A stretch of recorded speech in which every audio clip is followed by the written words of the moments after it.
Hello there, it's CJ Miller. I'm in Shreveport, Louisiana. There it is. Beautiful, beautiful Shreveport, Louisiana, across the Red River from beautiful Bossier City, Louisiana, and Northwest Louisiana. Come check us out. So, I am very excited to be reading this book. Yes, you just saw me. My shoes. I live here. I will kick my shoes off anywhere. Okay, so what's great about this book. I knew that I was going to talk more about it as I got into it. Uh, what I did not know was how genius this is. Um, like it's fiction. It's fiction. Um, I don't think it has a. I don't think this work has a peer. I don't think there's anything that I've ever read. There are some bits. There are some. There are some works that I've read uh, that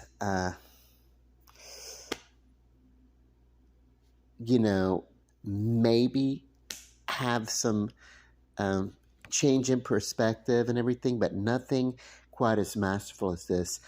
When I was doing my last video and I posted it a few hours ago, I talked a little bit about I was excited to get the novels, and then I sort of started rambling on about uh, uh, point of view, first person point of view, second person point of view, third person point of view, fourth person point of view, and what they meant in a literary sense as far as narration goes. And then I talked about how, short stories, they tend to stay with, short stories tend to stay with uh, the same point of view narration that they start with throughout because they're short and everything. And then I talked about how in a longer novel, there might be some change in that perspective. Depending upon what services the story, what the writer decides services the story. This takes that to an entirely new art form. There have been works that I've read, Naked Lunch, Slaughterhouse Five, maybe even some of, well, I would say Hitchhiker's Guide to the Galaxy, but I read some of those books, and that series of books, especially, it really did not uh, change perspective of the narration, even though it did have some time jumps and things. But uh, anyway, I mean, not to this extreme, certainly, but this, you know, let me just get into it. I just want to talk about it. I'm so blown away by the sheer craftsmanship of the writing. The actual, someone really knew what they were doing. So you get, uh, this, which is kind of like an intro, a lot of that. But then you start right away with the narration. For instance, I'm not even sure who I am. Uh, and my embarrassment on the matter makes me wonder if you will believe anything I reveal. And it goes on to say he's or she or whatever is a disembodied voice speaking to uh, an assemblage who may or may not exist. Perhaps we're an invisible, perhaps non-existence audience, And then from there we turn the page, and blah blah blah blah blah blah blah. And then right now it gets right here. Right now, I am not at all a whimsical or humorous, and I'm angry, and I am in Nairobi, Kenya, and my name is something something something, and my skin is black, and so this person is no longer, uh, no longer, um, uh, no longer disembodied, and is far removed from uh, an absence of self. So yeah, and they're doing some voodoo because there's been all sorts of stuff at the heads of state of these first world countries that have kept this person awake. And so she's like giving them headaches. If you're going to keep me awake, I'm going to keep you awake. And then we get into talking to why that's going on, okay?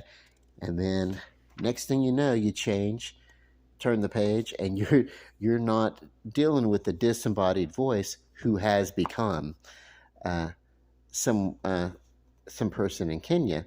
Uh, you change to a third person narrative, and you're talking about this detective Saul, and he's waking up from a phone call and getting a little backstory on him, and he goes over to, you know, to this crime scene, which is a bombing, uh, and as they're kind of addressing that, why this is a bombing, and I'm a homicide detective, so why am I here? And it's like, hey, this has been dumped in your lap. And then there's a break here, and it says George Dorn is screaming. From that, it goes right into a really abrupt change, because now the narrative is no longer about Saul. This was and I said it was a third person point of view. No, this is a first person point of view of Saul. So Saul, point of view, Saul. And then all of a sudden, a quick jump. And you're no longer reading from Saul's point of view. You're reading from Barney Muldoon, the bomb squad detective's point of view. So he's a homicide detective and bomb squad. Sudden change there, and it's genius. Goes on for a while, and then it changes again. Perspective. Uh, right now, the two are reading, and they're being introduced to the idea of the Illuminati. Is there any sort of connection? Because the bomb squad and this homicide investigator, they've been called to check out what's going on, because the bombing took place in this magazine called The Confrontation. And did the Confrontation stumble across something in investigating something? So they're, and they're speculating just randomly off the cuff. Following the only lead they have is this stack of writings. The Illuminati got the editor and blew up his offices. Nuts. And of course, the Illuminati did actually exist, that we know of in the 1700s, somewhere in southern Europe or Northeast Asia, or a combination of it, whatever. But they were like there, blah blah blah. But they were like, kind of like annihilated or snuffed out and everything like that. And that's known. But then the speculation and has been going on forever is, how far back did they really go, and do they continue? Were they actually wiped out? Did they just go undercover, and did they just, you know, had they been infiltrating? Everything, all, and this is not revealing anything that we don't know or anything like that. It's just a real fun read.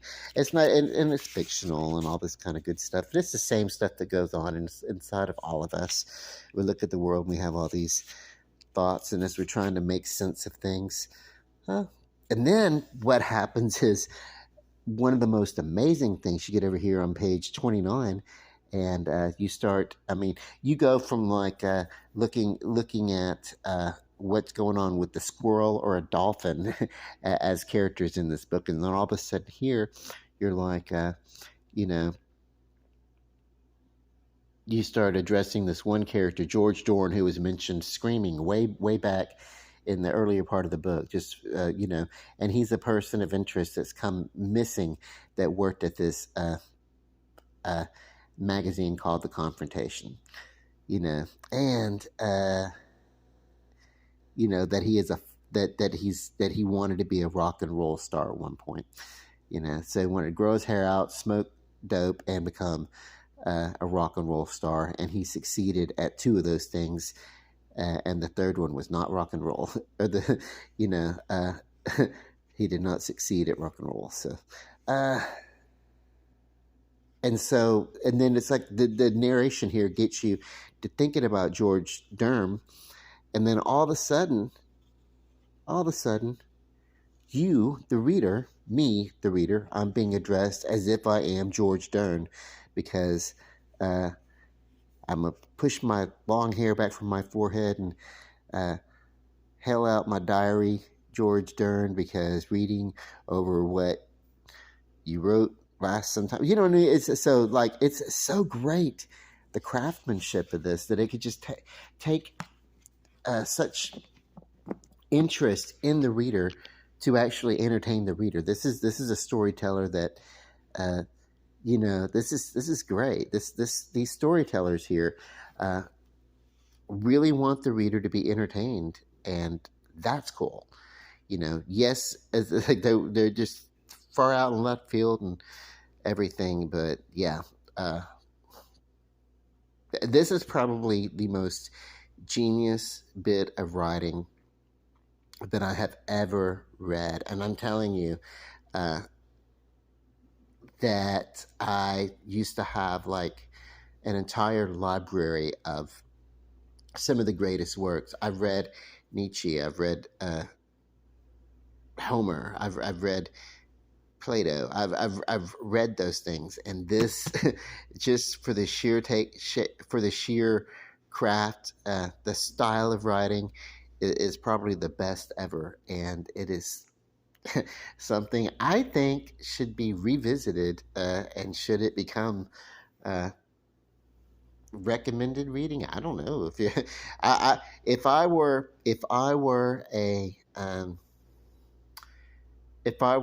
an English lit professor at some college or university somewhere, this would be uh, required reading. uh, Early on, from out of the gate, freshman at college, you would be reading this if you were in my class.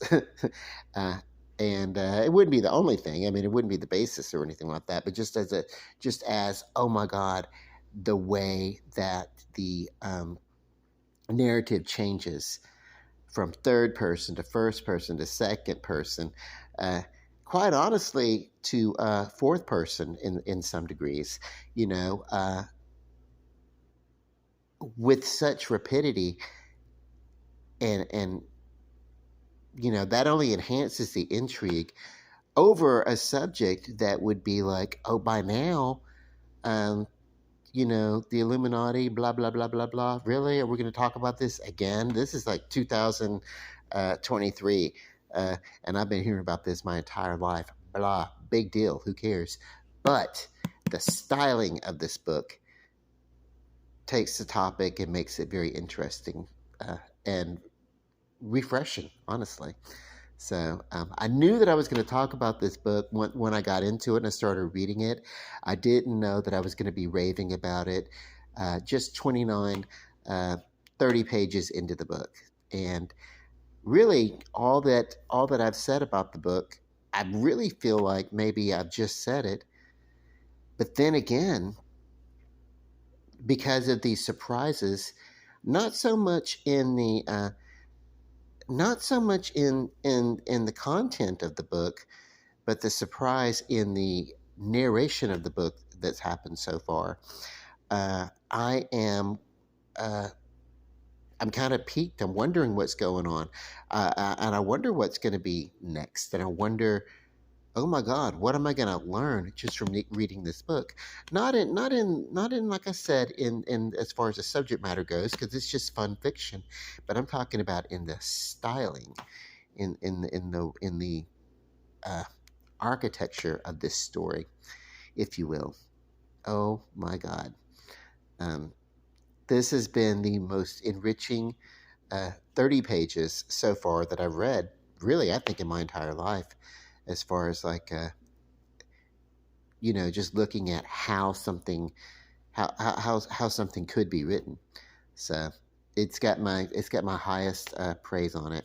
Uh, with that, love and light, peace. Good night.